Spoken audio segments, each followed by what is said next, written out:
Let's get off topic. His name is Ralph. My name's Shelby, and performance is my business. How many assholes we got on this ship anyhow? Our shenanigans are cheeky and fun. You like it? It's very generous. Everything that guy just says is bullshit. Thank you. I knew it. I'm surrounded by assholes. Oh, shit. Here we go again. It's four-leaf clover. Make a wish. Wish you weren't so fucking awkward, bud. Welcome, everybody, to the podcast. Episode number 3 for you of the Ralph and Shelby podcast. We actually have a name for you now. About time. We are going to call this podcast Let's Get Off Topic. So, as you can probably tell if you've been listening to the first 2 episodes, we get off topic a lot. So we figured why not stick with that? It's catchy. It works. Nobody else had the same name. That we know of. Today we're going to get into it with, literally today, Ralph finished up the show The Boys. The Boys. So, the Bears. So we wanted to talk about that, and then we'll see where we go from there. So, Ralph, let's get off topic. All right. So what did you do today? I didn't finish The Boys. What did you think about it? Because you finished it before me, so I want to hear what you thought. Loved just about every aspect of it. But, I mean, talking about episode 1, I thought it was the best premise. I didn't really go into it knowing exactly what the show was about, just that it was like corrupt superheroes.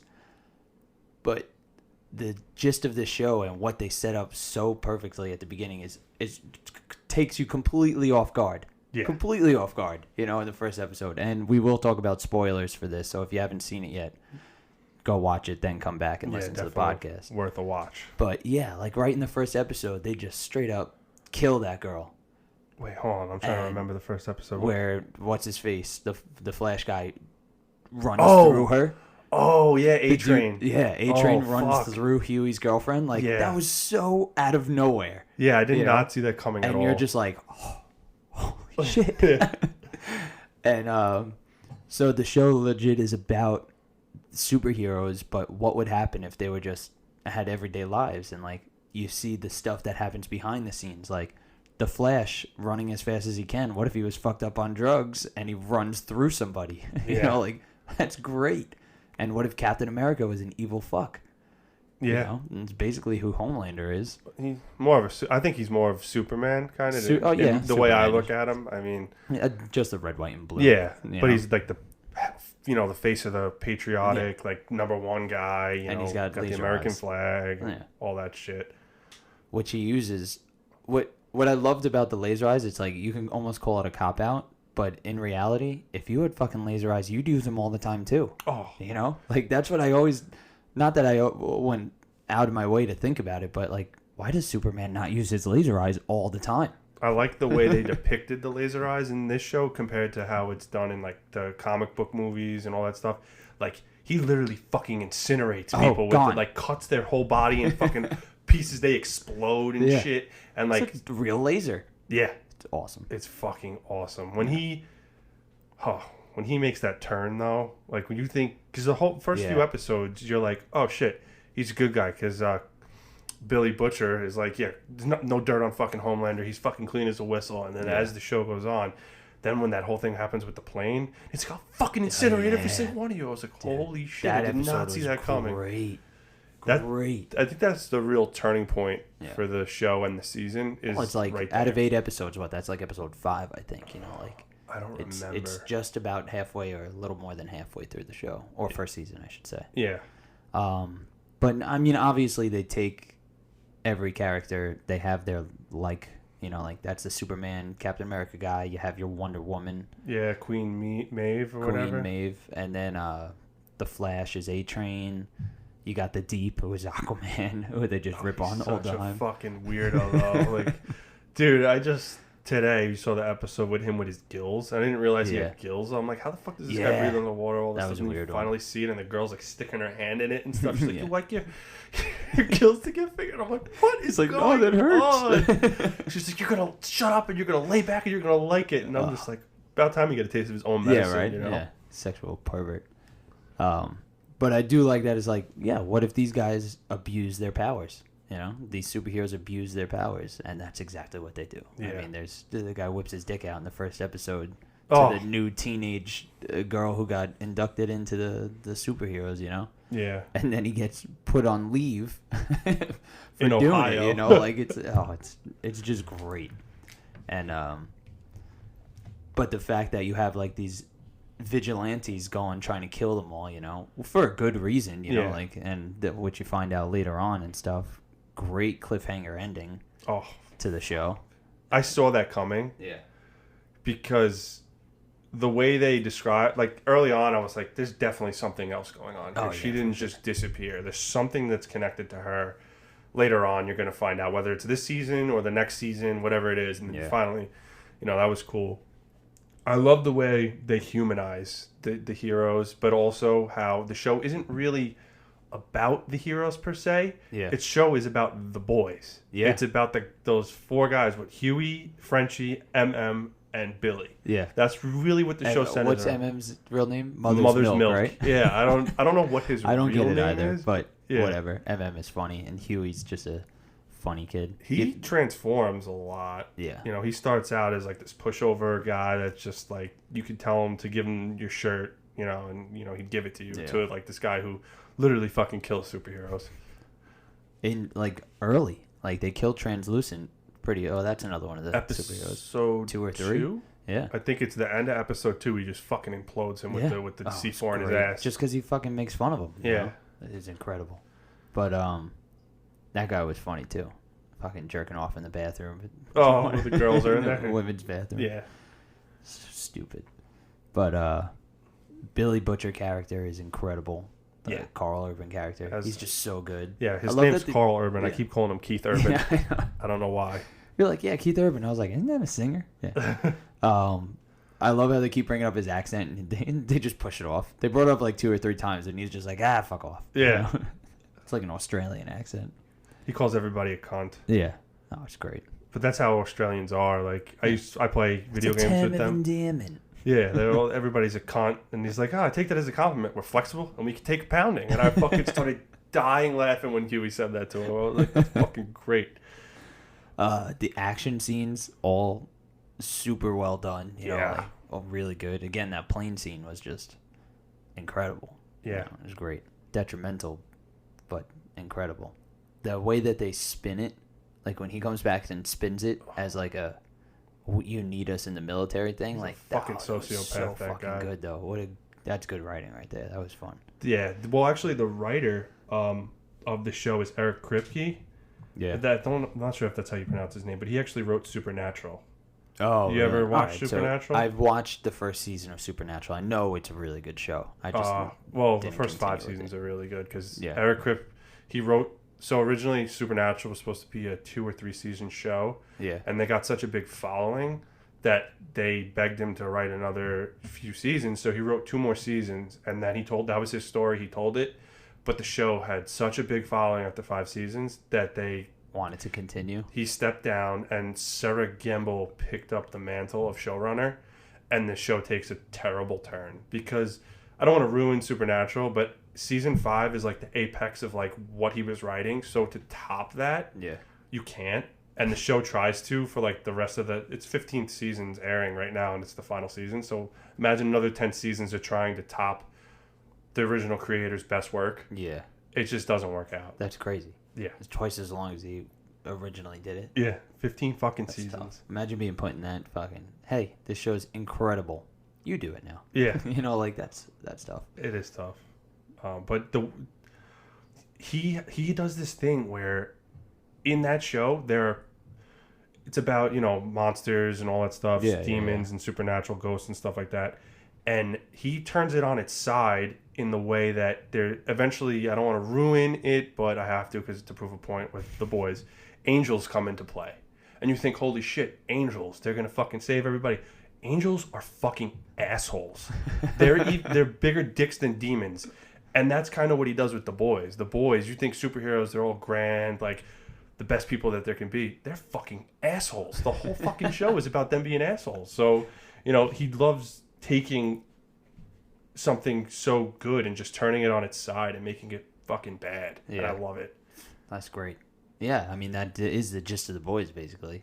You know, taking these idolized humans or idolized superhumans and turning it on its side. I didn't.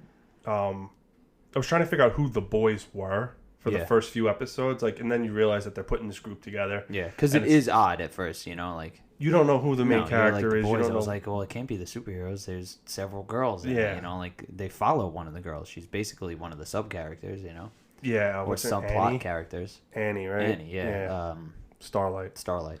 Yeah. So then, what was it? Episode 6 or 7. Carl Urban's character Billy Butcher finally says, like, "What about me and the boys?" Yeah. And you're like, that's like the title set. You know, every show has like that title fucking line, and that was it. And I was like, that was perfect. Yeah. It was subtle, but it worked so well.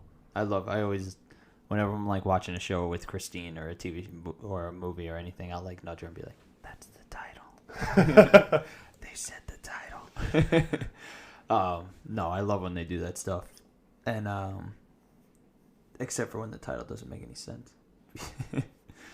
But yeah, no, he was a great character. I loved the chemistry or non-chemistry really between MM and Frenchie.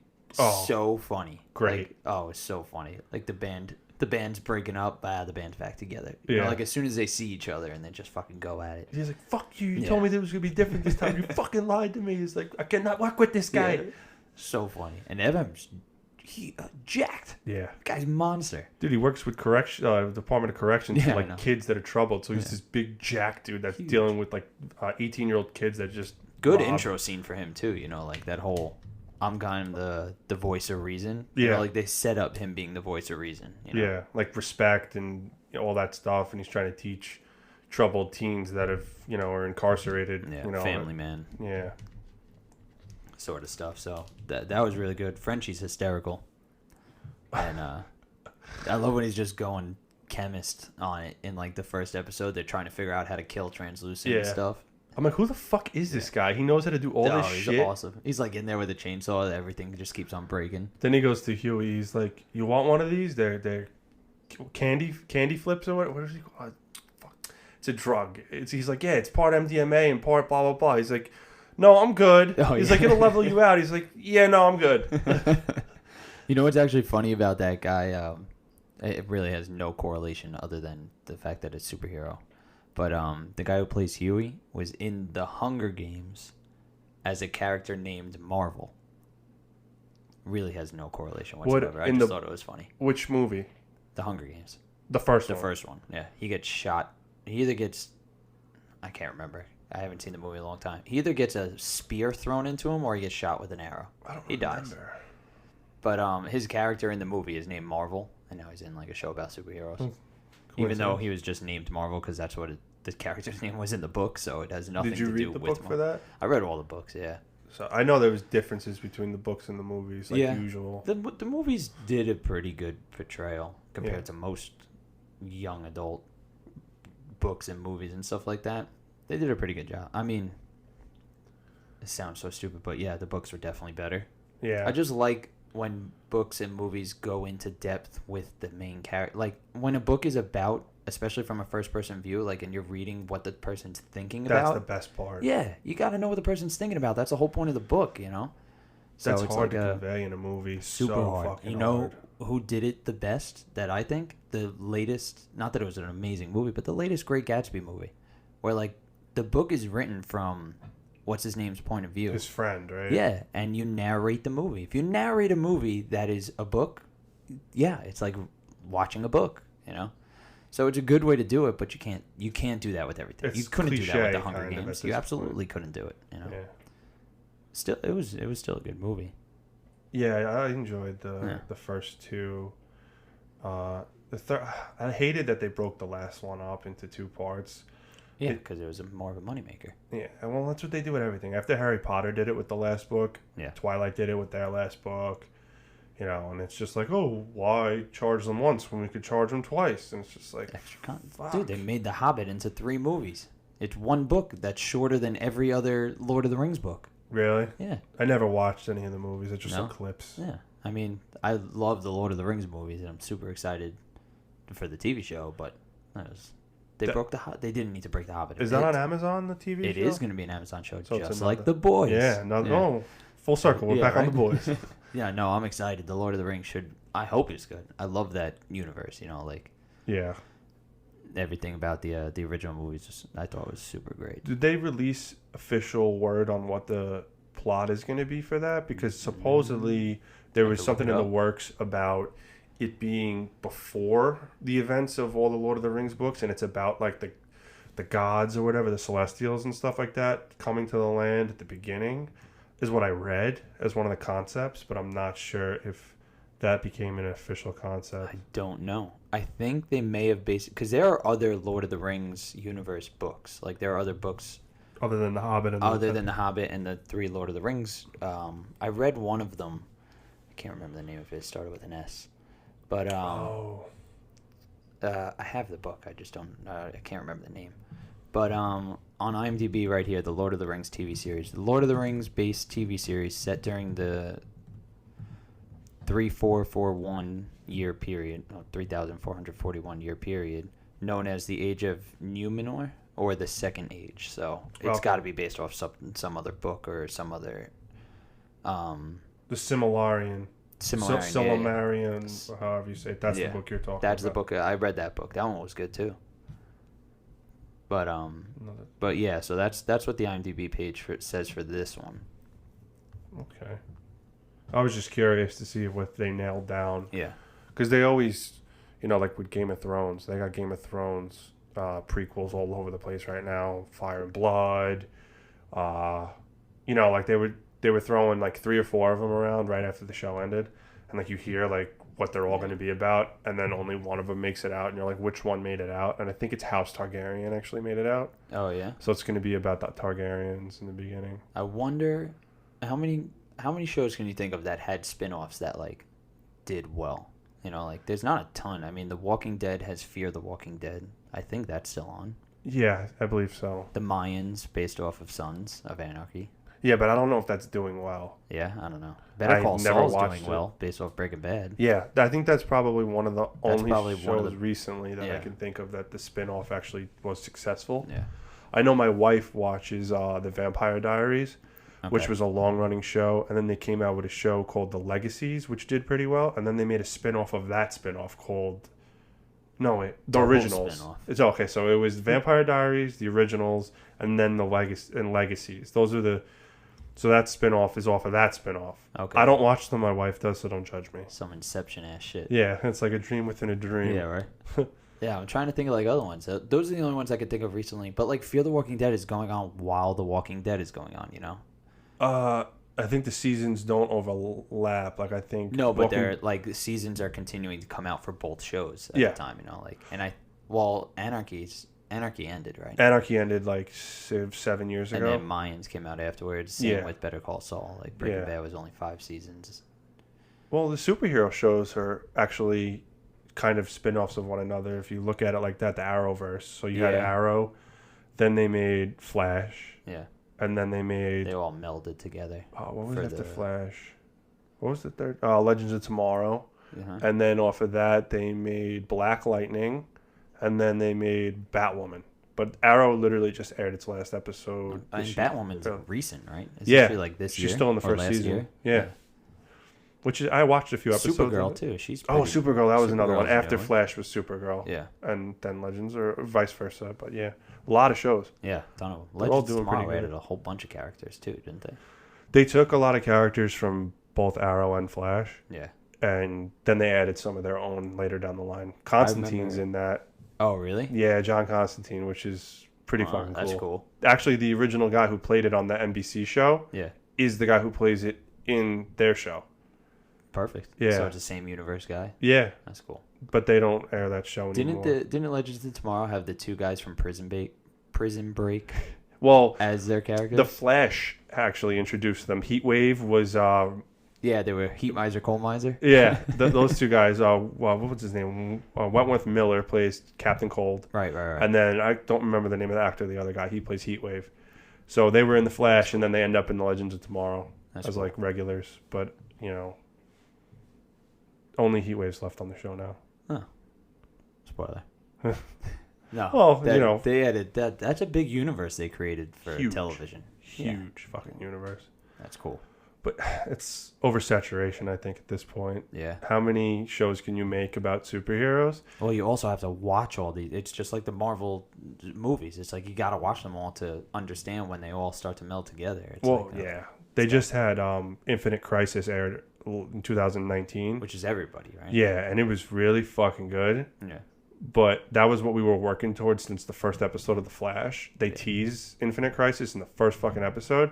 So Flash is in season 6, so it took 6 years of adding all these shows on and running their plot lines and like intertwining it to get to Infinite Crisis. It was really good, but now it's just like, how do you top Infinite Crisis? Yeah. And each show is kind of like, it kind of fell off of them. That's tough. Yeah. Those are good shows, though. Yeah. Not really. Yeah, I guess they're kind of spin-offs of each other when you just keep introducing characters and stuff like that. They do a bunch of crossovers every year, too. I mean, Marvel did the same with the Netflix shows with Jessica Jones, Iron Fist, Daredevil, and Luke Cage. Yeah.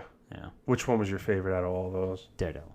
Daredevil was probably the best out of all of them. It did no contest, in my opinion. Although Jessica Jones season 1 Jessica was Jones really season 1 was good. very, very good. Didn't season 1, didn't they have Luke Cage in it too? Yeah, Or was that he season gets 2? introduced in season 1 of And then he Jessica got his Jones. own show. And then I liked Iron Fist. It was just the most like extravagant of them all. Like it added like the magic realm, really. Like it added the extra stuff to it. Whereas like Luke Cage, okay, the guy's super strong. We've seen this a billion times, But Method Man's in it, which was great. Yeah. He writes a rap about him. I was like, this is awesome. But Daredevil is just so good. And the Punisher. The Punisher is incredible. Dude, how about that one scene when they introduced the Punisher in, season 2 of Daredevil, when he's on that building top trying to snipe out like those gangsters, and Daredevil confronts him, and they fight one single shot. This is like great photography and great MMA, like camera work and everything, all that stuff. They literally fight from the roof of the building all the way down the entire stairwell of like a 10-floor building in one shot.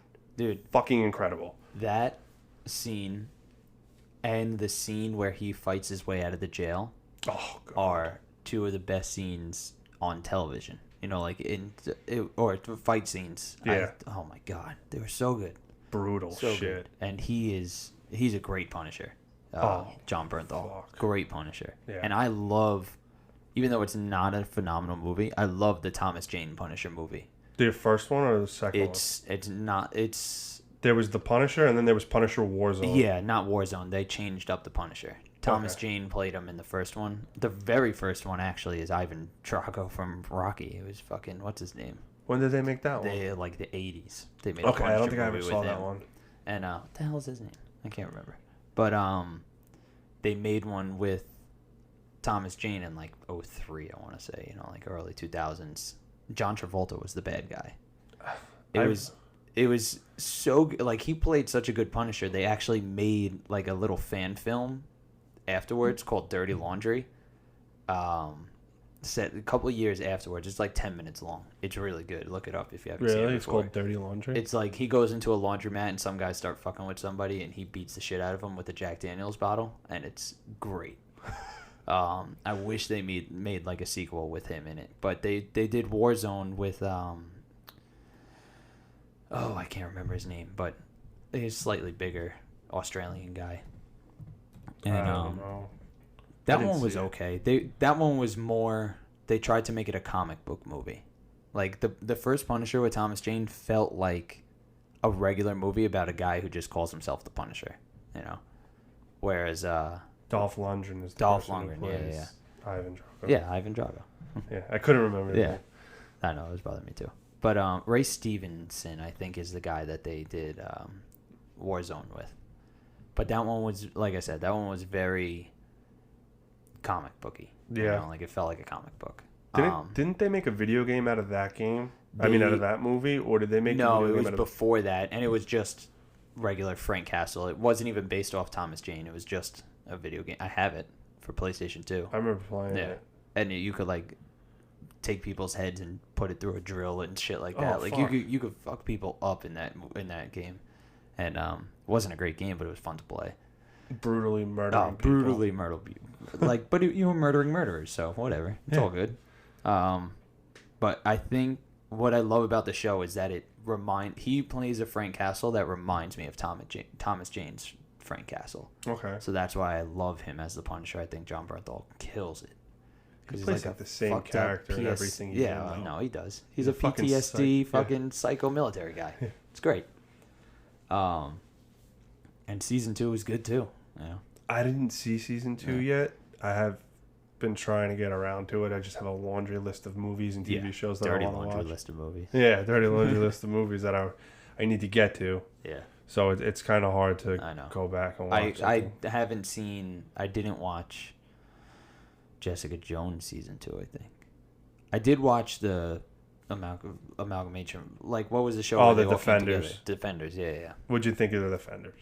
It was okay. They're 4 odd characters to be together, but it was not bad. I just think the villain for that was kind of stupid. Half-assed. Fucking what's her name was the not Susan Sarandon. Sigourney Weaver. Sigourney Weaver. I Yeah. always fucking mess them up. What'd you think about Fisk? Vincent D'Onofrio as Fisk. He looks the part.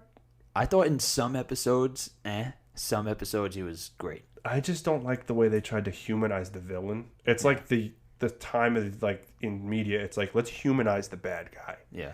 And I'm kind of getting washed out on that. Like I don't want to feel for the bad guy. I want them to kick the shit out of the bad guy and have no fucking remorse. Like I'm tired of the listen, he's mean doing it for this because his reason. dad was really mean to him. It's like, dude, just fuck him up. I don't care that his dad was mean to him.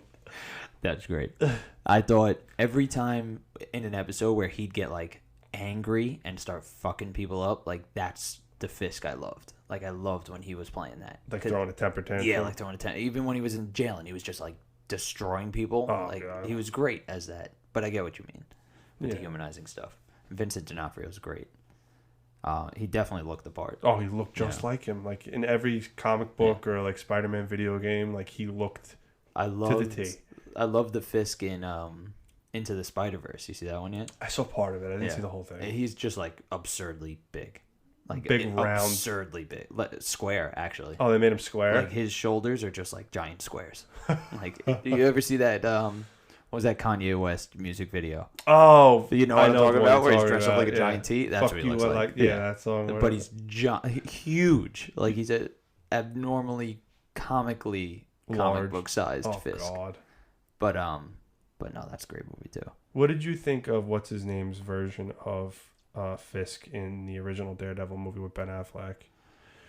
The guy who played the guy in Green Mile. Yeah. I can't remember his name. Michael Clark Duncan. Yeah, he's passed dead. away, unfortunately. He's a great actor. But what did you think of his version of Fisk? He was pretty good. I mean, I remember seeing that movie and not really knowing too much about the character of Fisk. Yeah. When he did it, it wasn't bad. I mean, he really called himself Kingpin in that one, didn't he? Yeah. And yeah, it wasn't bad. That movie's not great. No. You know, so God, Colin Farrell is bullseye. so I mean, it's tough to like Fuck me. praise parts of that movie. But then they had a spin-off with what's her name as Elektra. Yeah, Ben Affleck's Jennifer Garner. Yeah. She had that spin-off. I never watched that either. Cause I did watch that. I just don't remember anything about it other than her training, like fighting. That's all I remember about it. I don't remember who was the bad guy. Don't remember jack shit about it. Which is probably means it wasn't great. No. Yeah.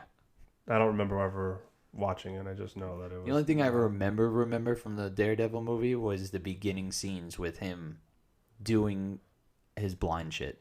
You know, like counting his money the way that he needed to count money so that he wouldn't get ripped off and stuff like that, knowing how much he had. I don't remember that. I Yeah. just remember him getting splashed in the face, and then his dad was a boxer, and that whole stuff. Well, I mean, they do that with all of them. Charlie Cox, though, plays a great Daredevil. The new guy. It's fantastic. And I love the suit. Oh, it's such a good suit. When I went to Comic-Con, they had it on display. Really? Yeah. Like the suit? Yeah. That's cool. They had, I went for a few years. One year I went, they had all of Justice League suits. They had Wonder Woman, Batman, and Superman. And I'm not sure if Aquaman was there. I don't think he was. I think it was just those three. Mm-hmm. And that movie sucked, but the suits are awesome. Yeah. You know, Yeah, at least the that's suits true. were cool. Yeah, the suits are super cool. That's super cool. Yeah. So let's try to get back to the boys a little bit here. Oh 'cause yeah, we went I mean, way we've been off talking topic. about superheroes. That's all right. Let's get off topic. That's what So, we're here for. Who was your favorite character, you think, of the entire show? I mean, I love Billy Butcher, but for different reasons, I love the Deep. I just think he was so funny to me. Yeah. Like the fact that, like, in the beginning you hate him because he's just an idiot. Fuck. You know, like he's an absolute dick. But then, like, when he's put off on his own, like, and they just keep playing him off, when he tries to save the dolphin and winds up killing it, you know, like, he's just trying so hard and fucking up so bad that I found it so comical. Yeah. It was cracking me up. But Billy Butcher is probably one of my favorite characters. That's him. I mean, him and Frenchie are cracking me up. Yeah, Frenchie's You know? pretty fucking funny. What about you? I really don't know who my favorite character is because there's things that I love about everybody and there's things that I hate about everybody. Yeah. Homelander, he's not my favorite character, but he's definitely the most interesting to watch. For sure. Yeah. 100%. Because he is so fucked up. That guy played him great, too. Yeah. Fantastic. He just, he's just trying to do the right thing at the beginning, and then he's obsessed with his boss, and it just gets weird. But like the way his mind works, and how strong he is, and how he doesn't just fucking kill everybody and just say, "That's it, I'm done with this bullshit," Dude, and he just keeps it in check and only does little temper tantrums. It's like, holy fuck. And everybody's like scared of him, but you don't really see why right away. You know, like everybody's just like, fuck. You know, like in his presence, they're just very cautious. You know, when he melts her fucking head at the end, though, I was like, oh yeah. I knew was something great. was coming. I didn't know what the hell was going to, because she kept on crying. She was like, put him upstairs, like put her kid upstairs and stuff, and then he just melts her face. Yeah. It was great. I had a feeling early on that he was either going to kill the baby or kill her because of his jealousy or whatever was going on. Yeah. You know, that he has like a weird, I don't know if it was like, not a Hamlet complex with his mother, but it was like he was jealous of her child. Almost, yeah. And then like he wanted, when they got intimate, she treated him like super awkward. Yeah, it was weird. Like she treated him like he was her child, and like she called him my baby. And they didn't go too much into it, but he was a lab rat. You know, like she played that motherly role to him. Yeah, because she wasn't a younger character. You know, she was an older character. She probably was there when he was growing up. They go into that pretty early on about how like a woman of your age having a child at this age is just, you know, amazing. So they kind of like lay the groundwork for that. She's pretty much been around since the beginning. Figure, When he finally, at the end, when you finally get like the flashbacks that you've been looking for and like the information you were looking for, that was awesome. Oh yeah, it was. Dude, the ending of the first season was perfect. Perfect setup, you know, for the next season. But these people, they're all scattered out, but like with the enemy at the same time. So it's like, what is going to happen in the first episode of season 2? Because you got Billy Butcher face to face with Homelander. You got A-Train and Starlight together. So they're on, you know, conflicting sides. Huey like got away. Well, yeah, he runs away. Yeah, that's right. Because A-Train kind of like coming off his high. Yeah, He's it was all a heart fucked attack. up. And then I could see them turning A-Train into like, they're either going to fucking kill him or they're going to turn him into like a help us out sort of situation. Yeah. You know, that's what I could see that. I don't know if that's what they plan on doing, but they might. You know. I don't see Starlight killing him. She was willing to let him die. Yeah. But she wasn't willing she to get might her not be hands willing. dirty to kill anybody, because she actually, out of Huey everybody might. in the show, she's the only one who really, truly is a good person. Yeah. And she wants to be a good person, but the company that runs the superheroes doesn't want her to be a good person. They want her to just be a social media personality. Yeah, with the skimpy outfit. Yeah, and it's just, she just wants to do the right thing, and then, you know, she's the only one who tries, and everybody else just like, fuck you, I'm a millionaire, like, I'm a superhero, leave me alone type I of love like what's her name, the assistant who kept getting yelled at and pissed off and stuff like that. The woman, the redheaded chick that got fired. Yeah, that got fired. Yeah, I was like all pissed. That was funny. She was a good character. Yeah, I thought you were gonna. talk to cater to your audience, and then you go and with that shit and you fuck me and whatever. And she like walks out and storms out. She was in one of those Marvel shows we were just talking about. She was in like Jessica Jones or something. She was the neighbor whose brother like gets killed.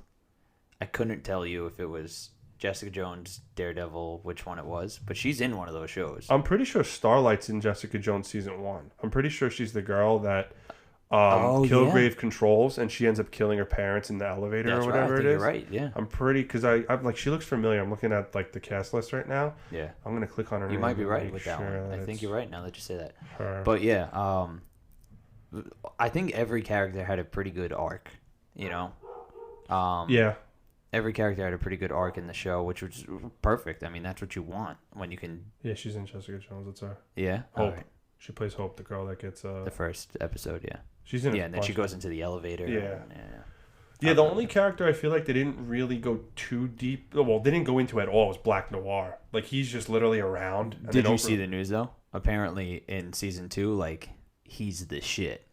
Like they go way into it with him. Yeah. When does season 2 release? I'd have to look it up, but I remember seeing a thing, and I think it was Carl Urban came out and said that season 2, Black Noir is like the fucking man. I saw something on like social media. Like Carl Urban posted a photo. Yeah. Of like him with like I think blood all over his face. Carl Urban with blood on his face? Yeah. It just says airing 2020. That's all I see. Yeah, so we'll see. But they also didn't really go into Queen Maeve too deep. Too much, other than generalized things about her past with Homelander. You know, like other than that. Yeah. They didn't do too much. No, she's just, she's either she's bisexual or she's a lesbian because she goes to that one chick, her ex-girlfriend's house, and has that breakdown when she's drunk. Yeah. And then you find out that she was dating Homelander. And then they do the flashback where she's still with him at the Christmas party. Right. Like they're still dating at that point, but you really don't get too much. They so The Boys season 1 came out in July of 2019, so I would assume maybe June, July. Wow, so we're 2020, not too far off from a new season. But yeah, I forgot where I read it, but they said that Black Noir plays like a much bigger role in season 2. Because I'm sure people were about because he didn't even speak in season 1. Doesn't speak at all. Yeah, he's just a silent bad. He actually reminds me of that G.I. Joe character, like Snake Eyes or something like that. When they're at that dinner at Vought at I think it's the second to last episode or the last episode. Yeah. And the guy's playing the piano, and then Black Noir just goes over to him and sits down. And just starts fucking playing. And then he just looks at him, and the guy's like, and then he just gets up and walks away, and then Black Noir just starts playing the piano. You're like, holy shit. This guy can play the piano and brutally murder people. It was fantastic. When he fights her in that alley. He fights the Asian girl. Oh, yeah, right. And kills her. Yeah. Oh, that was great. Yeah. He's like the spy-esque, like tactical guy, as opposed to Homelander's more of like I'm going to burst through your front door and incinerate the fuck out of everybody. Yeah. He was basically the Hawkeye. Yeah. Without a bow and dialogue. arrow.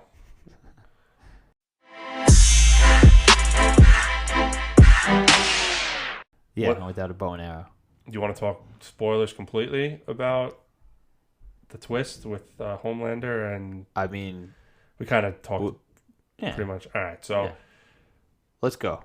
All right, did you spoilers obviously for the end of the show? Did you see it coming with the terrorist who did it? I thought it was what's her name, Mallory, the whole time, the woman that was running Vought. I thought she was the one who was giving the Compound V out to the terrorists to make super enemies so that the government would finally let them into the military. When it was Homelander, I was like, holy shit, this guy does not give a fuck about anything. They keep setting it up that he's maniacal, but you just don't realize how deep into it he really is, you know? So yeah, that shit was crazy. And then I loved when you first get introduced to how much of an enemy he really is, when he first flies up and that guy that was like with his kid on the plane, and he just waves at the kid, and then he's like, "Daddy, isn't that Homelander?" Boom, dead. Oh yeah, with the congressman's plane or whatever. When the congressman didn't want to approve everything, or at least he wanted money or something. He was going to try to blackmail her about the compound fee. Right.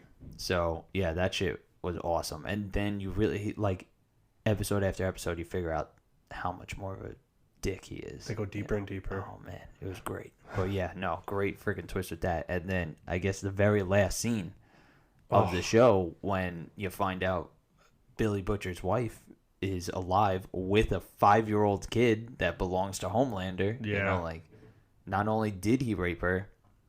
Well, did he rape her? See, that's what I'm wondering. That's true. She might have just banged him. Because he says he didn't rape her. He says it was consensual and that she, came 3 times. So it's like, what the fuck? Like, I want to know what happened. And with the footage, like, they said she was in there for like 3 hours, and she comes out. Yeah, she comes out tattered, but not it was beaten. Fucking superhero, dude. Yep. I don't know. Yeah, and then the kid's eyes glow, too. Yeah. I'm like, oh, It's fuck, fantastic. there's another one. Yeah, it's fantastic. But what do you think he's gonna do now? Like, is he gonna leave Billy alone because he was going after him because he thought he killed or was the reason why his wife was dead. Yeah. And now his wife isn't dead. She's alive. fine. And she was either hiding or ran away, whatever it is. Yeah.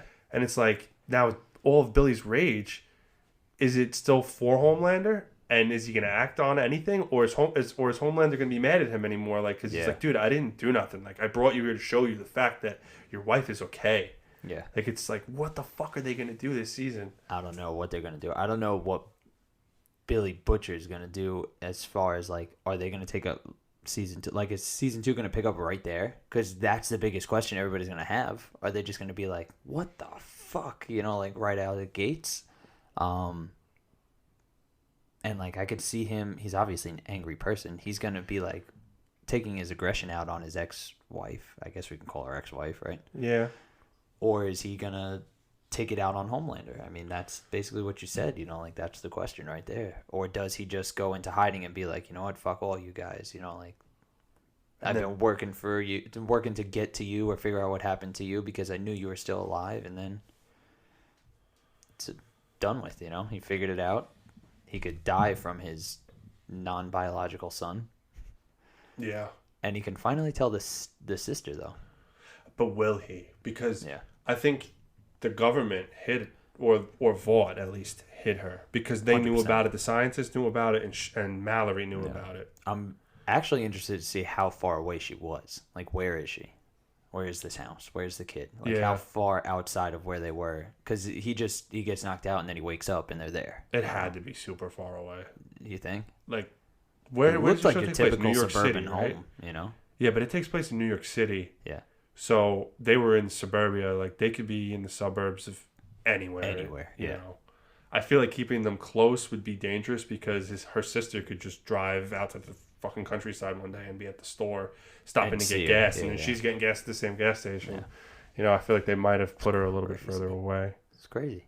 And, like, well, here's the other thing, which is even crazier, is that, and spoiling it, like, Compound V makes superheroes. Yeah. This kid wasn't made. He was born. He's the first of his kind. It's fucking crazy. Yeah. So. And he seems to have inherited laser eyes. At least from the his laser father. eyes, yeah. So you don't know if they it's super sizzle up. Yeah. Looks just like him. Yeah. Blonde hair, blue eyes. So.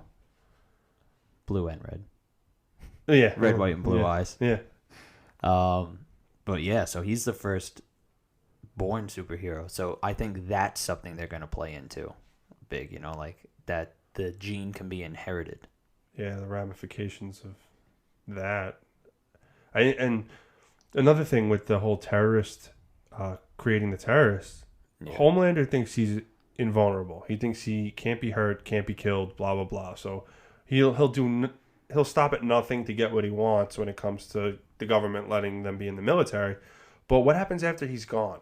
Now that he's created all, you see one created to success and gets a name, but the Asian chick, Kimiko, was supposed to be another one. Yeah. So they're trying to create multiple terrorists, super terrorists. So what happens when they start doing it more often, and then Homelander either gets killed or he just dies of old age, and there's nobody there to stop them? Yeah. That guy's like a nuclear reactor. What the heck, Nisib or whatever his name was? Yeah, the terrorist guy? Yeah, he was literally just incinerated everybody with a nuclear blast. And walked out. And just walked away. Yeah. I don't know. That's questions to be answered in season 2. Ugh. You know what I was just thinking about now that we're talking about the first inherited case? Translucent had a kid too, but maybe Oh shit. they never talked about him. Remember he said They like mentioned after it, yeah. he killed him, they mentioned, oh, he used to go visit his son on the weekends. Like, is it a biological son? Did he not inherit the gene? Does he have the gene and nobody knows? Wow. Maybe they delve into. I just thought about it right now when we talked about the inherited gene. Huh. As far as I mean, Queen Maeve's gay, so she didn't have any biological kids. But she was with Homelander. She was with Homelander, But they never they didn't have a kid. had I don't think kids. so. At least, unless they bring that up some weird way in season 2. The Deep might have one soon if he keeps getting raped. Have little guppies floating Yeah, around right. everywhere. Kids coming out with gills. Oh fuck. Translucent had a son. Black Noir doesn't talk. But what happens if maybe two soups can't have a child together? Maybe that's what it is. Like Maybe that's how not. they're gonna do it. That's why him and Queen Maeve couldn't have a kid. But imagine if that's not the case and two soups can have children together. So then terrorists can have children together. Yeah. So then they're generating more supervillains, and then they're generating more superheroes, and it's just like it Then just blows up into then a the huge apocalypse happens. Yeah, just constant fucking war. Yeah. And A-Train didn't have a kid No, with that girl. Pop Claw. Yeah. She was a cool character and it's weird. She played a druggie. Yeah. You know, That a was typical basically it. recovered druggie, and Then- that was fucked up. That scene. Yeah. Yeah, and then he kept blaming everybody else for it. Yeah. You know? Which I get on his perspective, but he physically did it, you know? Yeah. A-Train. It all starts with him, and everything stems from him. From that, yeah. Well, at least that's where we come into it. That's where Yeah, Huey, because yeah. I think Huey's pretty much. Because Billy Butcher was actively going at these guys. You Yeah. know? He just happened to run into Huey. Well, not happened. Didn't he seek out He Huey? seeked out Huey because he knew Huey would go after A-Train. Yeah. Which, yeah, I mean, that's a good catalyst for the show, you know? Get Yeah. it going. Now, how cool was it? When they keep talking about the Mallory files, and because of Mallory, we're not going to do this. We're not. No, those things are sealed. Then you finally see Mallory. You're like, oh shit, she's alive. Yeah. And then she's like, yeah, I watched Lamplighter incinerate my entire family. My Yeah, because my they brought that up like grandkids. twice and shit, and then because Yeah. MM kept bringing that up. Yeah. I don't know. That's cool, especially since they went back to her and she's like, "Don't ever fucking come back here again." You know, She's like, definitely going to be back. yeah, she'll in be it in again. season 2 at some point. You know, get the A-Team back together. It's the concept of the show. It's awesome. It's awesome, and it's not just a good concept. They're executing very well. Yeah. The show is great. Acting's great. They have Seth Rogen appears in it, but he's also a writer. Yeah, And then and Evan Goldberg. Yeah, Evan Goldberg. Have you ever seen Future Man? Yeah, love it. He was the same way. I watched season 1. I didn't watch season 2. Okay, well, Yeah. they're fucking phenomenal seasons, but He's in season 2, right? yeah, Yeah. I the didn't watch very that one. very end of season 2. But he's a writer of the show. Yeah. That kid who from The Sixth Sense, he was in the Entourage movie. His name escapes me. I can't remember his name. He has a Haley Joel Osment. That's his name. Yeah. He's in Future Man And but The Boys. and he's in The Boys. Yeah. So I was wondering, like, But Future Man's a Hulu show, right? yeah, it's Yeah, Hulu. so I was gonna say maybe it's the same network, but it's not. That's what I It's just thought a at first. I was Friends like, of maybe. Seth Rogen's, I guess. Yeah, because that's what I was gonna say. Him and Seth Rogen must be boys because he pretty much puts him in a lot of his Yeah. creative shit. He has a stupid name, He plays the same character though. and- Mesmer, right? yeah, Such a dumb name. he plays the same character though in both shows, like a weasel. Like Yeah, he's yeah. he's really just a weasel in both shows. But I love how Kimiko just breaks his fucking hand the first time he oh, tries to read her, and it's she like, just my or breaks his arm in fucking half. Yeah. arm, my wrist is broken. He's like, I'll break your other one if you don't finish the job. No, that was great. No, I forgot about him. When Billy Butcher finally runs into him in the fucking train station. Yeah, Oh God. it was great. He's like, oh, I can help you find your wife. And I was like, oh, is this the moment where he's going to be like, okay, like, we can use him? Yeah. Nope. No. No, beats the fuck out of him. brutality continues. That was fucking awesome. Fucking bashes his skull in on a Jesus. sink in a subway bathroom. Yeah. God damn. Who was you said your favorite character was the Deep just because of the way he walked. Yeah, I mean Billy Butcher, then the Deep, I thought was the funniest character. Like after the first few episodes, like halfway through the show when he gets booked out or shipped out to Ohio or wherever he is. Yeah, he goes to. Once he goes out there, I thought he was hysterical. Dude, when he tries to save the lobster, like he already tried to save the dolphin, yes, and then he tries to save the lobster, and he's like, no, I want that lobster. That's my guy. And he like winks at him, like, I'm gonna get you out of here. And then he takes the knife and just fucking stabs him in the head and cracks him. He's like, oh, it's like everything he tries to do, he fucks up. Yeah. That's why I thought he was hysterical. And he's just a complete side story. Like, he has nothing to do with everything after they ship him out. He might come into play. Oh, he definitely will. He's a main character. But we'll see what happens. But yeah, I was dying with him after the first few episodes. And then when he gets like the nicest landlord guy that's watching over him and stuff, and he's just like, yeah, when am I getting shipped back? And he's like, well, he's just so mad. They just completely downplayed him. Yeah. I wonder who's going to take over for Mallory now that's like runs Vought, because she was kind of like in charge of all the superheroes and the PR and all that stuff and running them. So now that she's gone, I wonder who. And the old guy too that ran it formerly, he's dead too. They didn't show him dying, but the scientist says that but he was kills him. retired. Yeah. So that but he scientist could have been a character that came back to do shit, but no, he's dead. But the guy she talks to in the last episode, he's Gus Fring in Breaking Bad.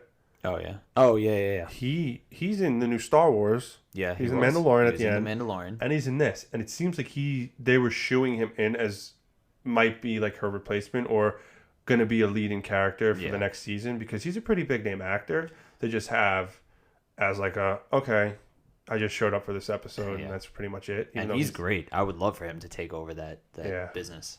Instead of like the motherly love type of role, he's going to be like the tough He'll love. be Homelander's stepfather. Yeah. It'd be like, that would be fucking funny. He might probably going to end up killing him. Just goes to war with Homelander. Fucking Homelander, man. Do you think he's going to turn good? Like, no. You think he's just going to keep spiraling? He's the overarching bad guy. I don't care how many fucking terrorists they put into that show. He's too fucking good at being maniacal. I love it. I think so. Well, they kind of hinted at it. Turn him into a big guy, good guy. When he went to go see the scientist, when he was like, I should have raised you with a family. You're like my biggest regret, or my biggest failure. It kind of like laid the like foreshadowing, as he said, people who aren't raised with a mother usually tend to become very violent. Yeah. Not right. And all that stuff. Yeah, like he was basically saying that, like, I fucked you up. What did you think about the episode where he like pretends to go throughout his childhood home? Oh my god. That was fantastic. I didn't understand the thing with the blanket, obviously. Like, until you don't the get it until they say it. Yeah. But like that was so good. At first I'm like, oh really? Like, this is weird, like MTV Cribs. And then it's like all fake. Yeah. Who put this fucking blanket here? Jeff did it. Jeff's fired instantly. That was so good. It was weird, because doesn't the episode start like that? I don't remember. And it might have. I didn't think he had family, and then they go into it. And then it's like there's like pictures of him. He's talking about playing baseball. And his mother making his birthday cake. He's such a good liar. The way he like truthful. That's what I mean. That guy is great. And he doesn't even look like that. He's got like dark hair and a beard. What, in real life? Yeah. What's his name? But he's very clean cut, nice comb over. I mean, obviously you look however they want you to look when you get onto a show like that. Oh wow, yeah. Right. He looks like him, obviously, because it is him. But this picture I'm seeing right here from a movie, he looks nothing like Homelander. No, not at all. God, not whatsoever. He's from New Zealand. Is he? That's so funny, because isn't that Billy Butcher's character is Australian? Yeah. Well, I think Carl Urban is Australian. I'm pretty sure he is. Let me see right here. I'm about to find out. New Zealand. Oh yeah. Wellington, New Zealand. Can we also talk about? It's my least favorite character he's ever played, but Simon Pegg's in the show. Love Simon Pegg. Oh, he plays Huey's dad. Yeah, he plays Huey's dad, Hugh. Who's just small sub character. Yeah, it's a small sub character, but he's obsessive about his son. He wants him to not die. You know. He's like, I'll make you Hot Pockets. He's like, he's got an odd American accent. Yeah, because he never usually has to use it. The only time I've ever seen him do another accent was when he's playing Scotty on Star Trek. Oh, you're doing the 'Cause, Scottish accent, yeah. It's like a bad Scottish accent. It's weird. Yeah. Who, by the way, is freaking Carl Urban's on that too. Carl Urban's in the new Star Trek. He plays Bones, Bones. I'm trying to think. the Doctor. Is he? Yeah. Okay. Was that in Beyond? Or was that in the original? He's in all three of them. He was in all three? I don't remember. I remember Chris Pine, Zachary Quinto. Bones is the Doctor who Carl Urban... I mean, he's clean shaven. He probably looks a lot different. Yeah, he looks so different. Let me see. Is that a picture? But him and Simon Pegg were in that show together. Or movie, I should say. All three movies. Okay, yeah, I see him with less He's beard. like the logical, we shouldn't be doing this sort of thing, but not Spock. He's like the other logical smart guy. Okay. I think I remember him having scenes like that. Carl Urban was also in Doom. He was the main Doom guy. Remember when Doom was a movie? Oh, with The Rock? Yeah, but The Rock was bad and Carl Urban was good. He's in a ton of shit. He was Judge Dredd. He was Judge Dredd? Yeah. No way. In the newest one. Yeah, not the Rocky, not the Sly one, obviously. No, yeah, he was Judge Dredd, the one that came out like 10 years ago. Yeah, which I think is like just called Dredd. Yeah, it's just called... Yeah. Was it 10 years ago? Dredd? It had to be like 10 years ago. I think we were in high school still. Yeah. Yeah, look that one up. He played Dredd. Dredd. Yeah, Carl Urban's in a 2012. ton of shit, 8 years ago. Yeah. Yeah, almost 10 shit. I didn't realize that he was the main character. I mean, he wears a freaking helmet the whole time. Carl Urban star. I wish they would have made more of those. Yeah, that one was pretty good. I can't wait for the new Doom game to come out. Eternal. Yeah. Comes out soon, right? This month? Yeah, same day as Animal Crossing. I think it's the 20th. Two of the most opposite games you could ever think Did you about. see that the community came together or something? They keep putting them together with everything, right? It's so funny. It's really funny. Yeah, Doom Eternal is coming out, I think on the 20th. So it's not too far off. I already pre-ordered it. Did you? Yeah. I haven't played through the first one yet, but I have it downloaded from Game Pass.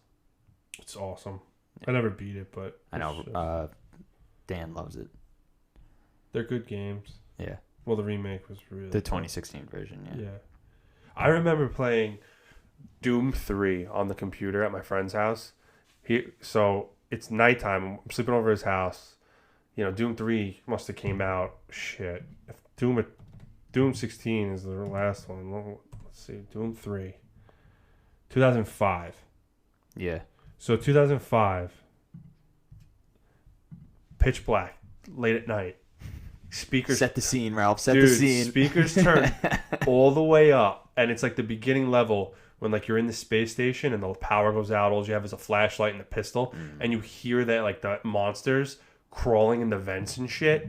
Dude, it's like it comes through the vent at one point. You're like, oh, fuck. You jump shooting it. It's like, horror games at night are the best. Like Resident Evil 7 at night was awesome. You want to know I've never played Resident Evil before? Or the Resident Evil series? Because when I was a kid, my grandfather had a PlayStation, put Resident Evil in, or whatever system was on. I think it was the first PlayStation. Put Resident Evil in, turned all the lights off at night, and made me play by myself. Oh, God.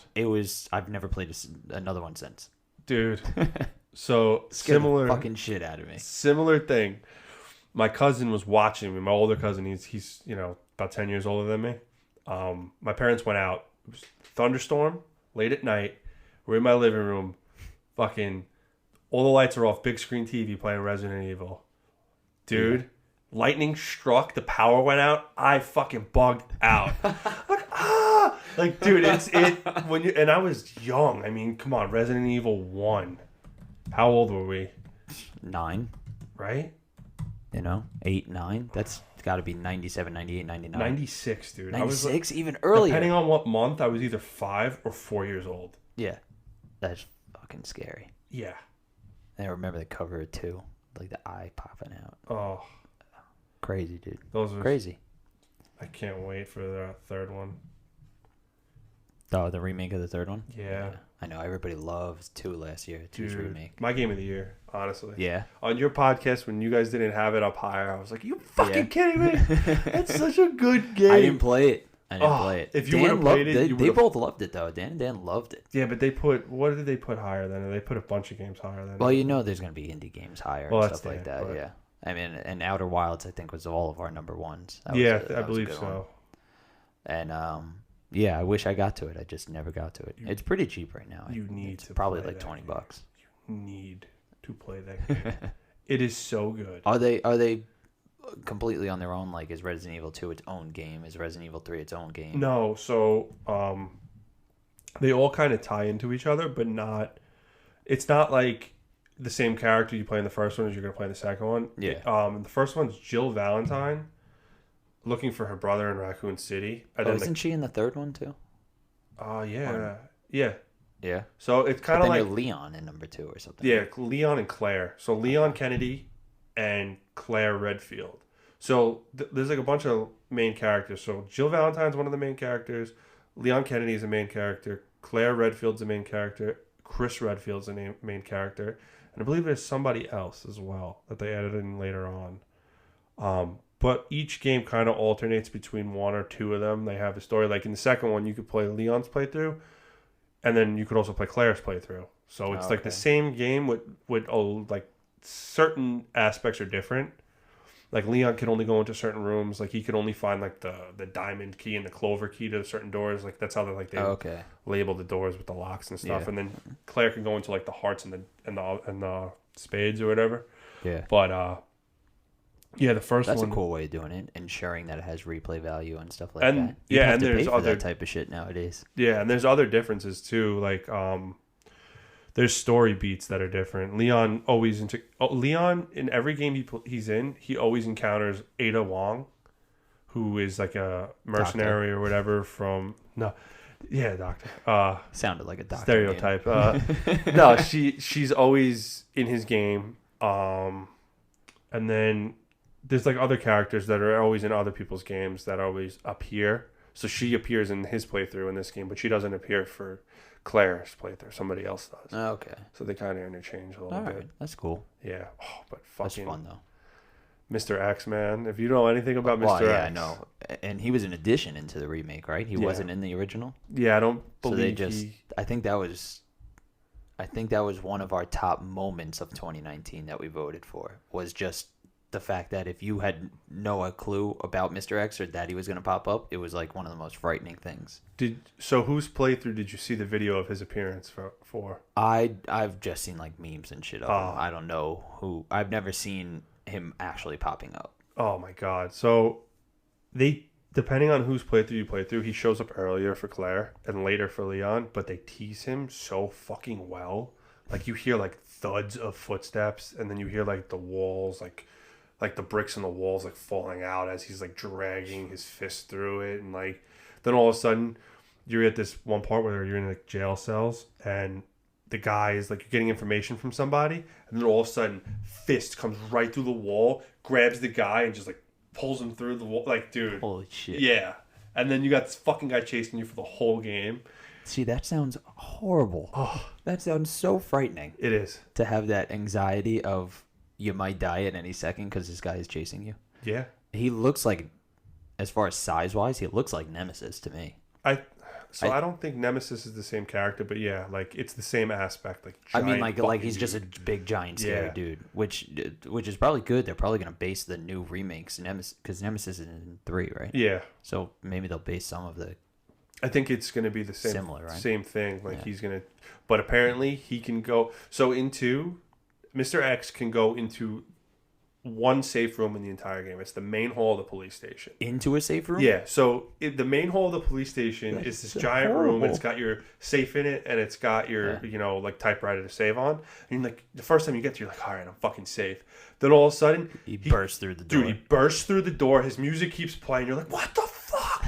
Like, I thought I was safe. And then you gotta like run, dude. But he can't go in any other safe room. But Nemesis can go anywhere in the game. They just stated it like 2 days ago. They're like, Nemesis can go into any safe room. I'm like, what the fuck? Because there was a strategy in 2. Like, you would find a safe room, go into it, wait for his footsteps to like, because like you hear like his thuds get further and further away. Yeah. And then eventually like he'll just disappear. So then you could like run out and go do what you had to do. But he'll eventually start chasing you again. But like he's not waiting for you outside the door.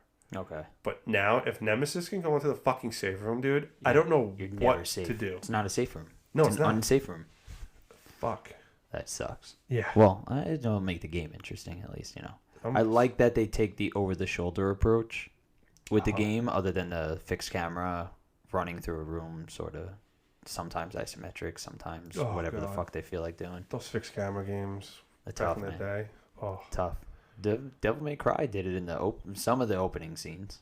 In the first one, I remember it's fixed camera. But it was funny because it was a cool kind of mix, you know, like some of them would be fixed and then all of a sudden you would have control of the camera again. Yeah. Especially for combat. You can't do fixed camera combat with that kind of game. Oh. Try getting triple S when you're staring at a fucking wall. Yeah, exactly. Oh. Did you play 5 yet, or are you still working through them? I started 5. I decided to just listen to the whole story of all the games. I didn't play through 1 through 4 or DMC or anything. And I started playing 5. Really good. I played like the first 2 levels. Okay. And then I kind of put it down. I forgot what I started playing instead. Something else. I'll go back to it. 5 is really cool. Yeah. I like...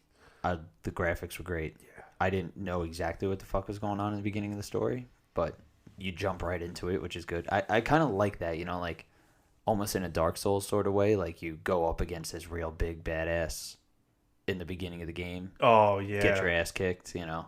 Yeah. Or Sekiro did that, you know. Fucking Sekiro. Yeah. Yeah, how's that been? Oh, so I completed my first playthrough, and I Dope. did the return ending. It was tough. Yeah, it was tough. Yeah. Dude, I spent, I think, 2 whole episodes playing that last boss. Ishin, the Sword Saint. Yeah. Dude, when you kill Genichiro, and then he's like, the last boss only has 1 health bar. I'm like, fuck. All right. And then all of a sudden he comes out of his body. Yeah. I'm like, and then he has 3 health bars. Yeah. What the fuck? Oh, yeah. But Fucking tough. you learn his movesets, and then... And that's it. He does the same shit. Yeah. It's only like, it gets a little weird, like, when you first see his second phase and he's just jumping with this giant fucking spear and doing shit, you're like, what is happening? But it's really not that tough to figure out. It's all about learning the timings of deflect. That's all it is. Deflecting's huge because you bring his posture up so high, so quickly. You know, because he attacks so many quick times. It's like, well, you can get that posture up real quick if you're good with the timing. I used to not be able to parry the Ashen across. And now I literally, like, I wait for it. I'm like, give me the Ashen across. Give me the fucking Ashen across. I parry the shit out of it, and I hit him with a mortal draw twice. Oh, it's so good. I got good at the Makiri counter, and I wasn't good at parrying either. I would just... And I had never played the Dark Souls games before, but, like, dodging was just my go-to. Like, I would just try and dodge, and it was like, you don't get anywhere. Because No. the dodge sucks. It's not a good dodge. Like, it's not like you jump out of the way. So I wound up just jumping a lot, and it turned into a jump. And then I was like, I got to deflect, or I'm never going to get through this game. Yeah. You know? So you figure it out. You got to learn the patterns of the people. Yeah. You know, who do you think was the hardest boss in that game? I never beat him, but I'm going to say the Demon of Hatred because I fought him a few times, and I was like, there's no way I'm fucking beating this guy. No way.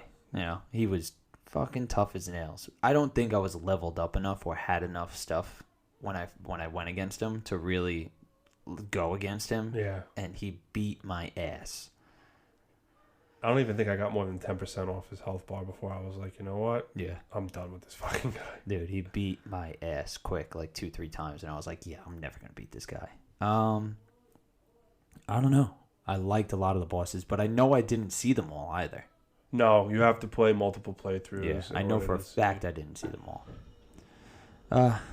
Yeah, it's a tough one. I'm doing it now, Charmless, New Game Plus. So have fun with that. So I'm on the last boss of the game already. Damn. Yeah, I speed run Yeah. through it to get to the last boss because I already know all the story beats. Yeah, So yeah. it's like I'm just fighting the bosses I have to fight to get the items I need to get to the end of the game. Yeah. Do you And kind now- of have all your abilities and shit like that? in Yeah, the New Game so Plus? it's New Game Plus. So everything, nice. all the prosthetic tools you have, all So you your just currency, run through everything. Yeah, Yeah, so yeah. you just, but everything also comes up to your, like not up to your level, but everything is stronger.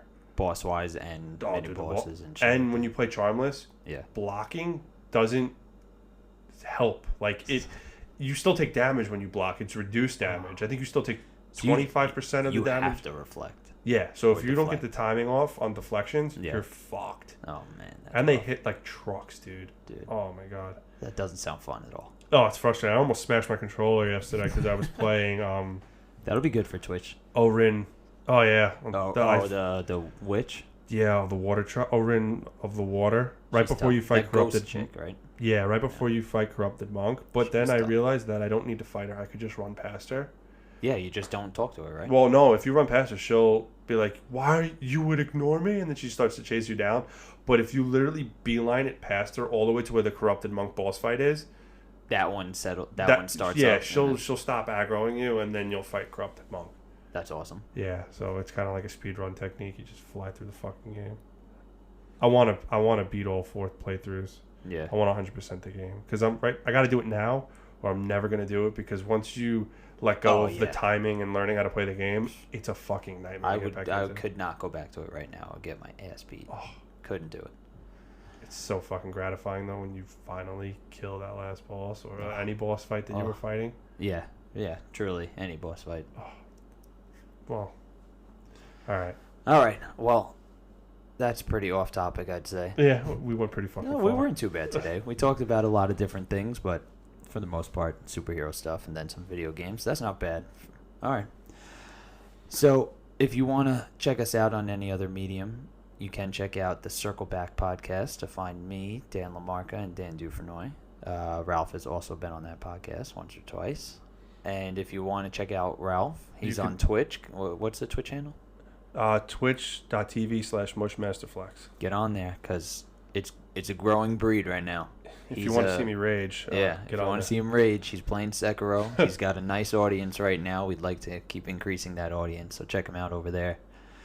And then, of course, stay tuned for the next episode of Dragon Ball Z. How many times have you heard that in your life? A million fucking times. All right, guys. That's it for the Let's Get Off Topic podcast, and we'll see you next time. Peace.